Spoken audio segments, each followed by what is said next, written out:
People are always asking, is it necessary to know yoga breathing? Is it necessary to do Tai Chi? Is it necessary to, I don't know what the hell, to be psychoanalyzed? And I would ask, necessary for what? Where are you going? What do you want? Yes, sure. If you want to get to New York, it's necessary to take the highway. But where are you going? What do you mean necessary? Well, is it necessary for becoming a Buddha? Anybody want to be a Buddha?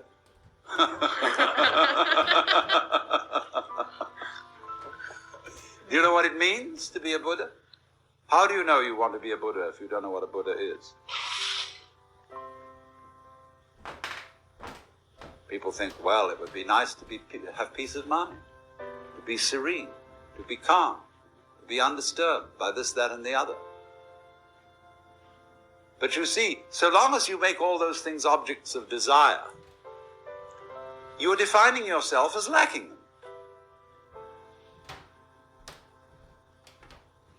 And a person who's looking for peace is obviously in turmoil. A person who is looking to end conflict is in conflict.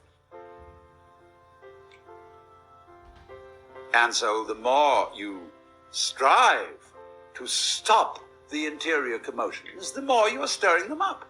You are smoothing the waters with flat irons.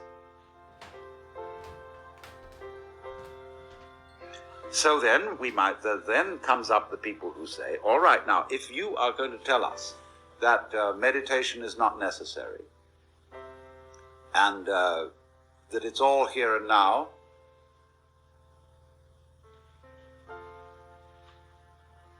then why do you meditate? Why do you have religion at all? Why do you have rites? Why do you chant? Why do you do this, that, and the other? Why do you even talk about it? And my answer to that is, there is no good reason for it whatsoever.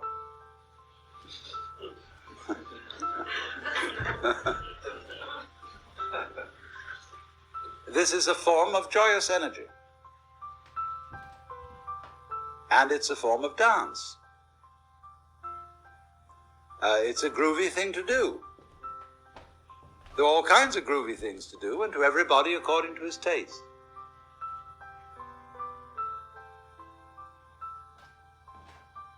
If, of course, you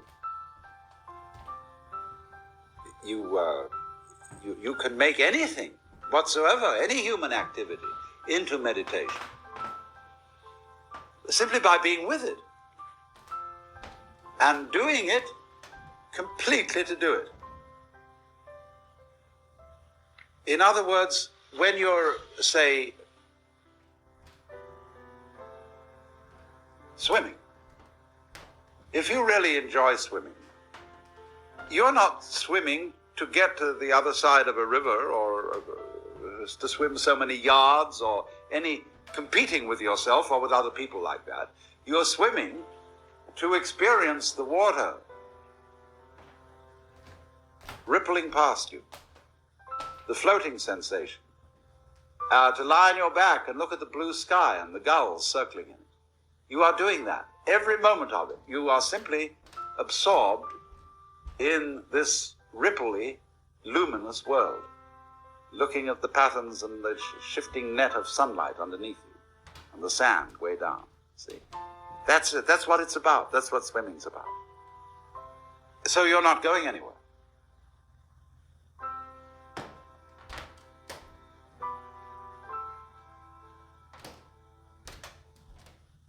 Getting together and chanting together is what a lot of people do when they don't have television to look at. In the jungles,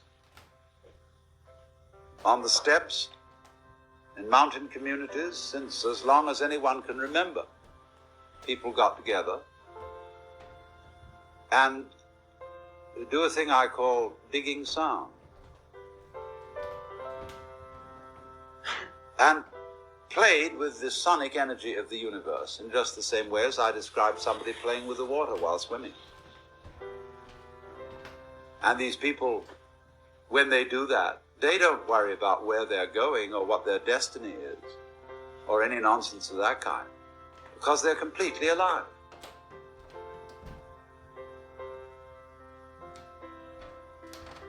So to understand all that I'm trying to say, I would like to see if you could change your basic notions of economics. And I mean the economics of energy.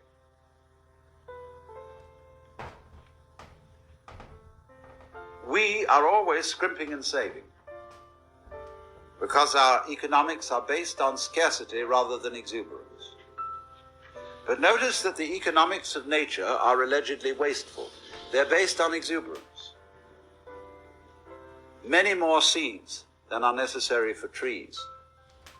Many more spermatozoa than are necessary for people. Many more stars than anybody could conceivably want. Galaxies galore.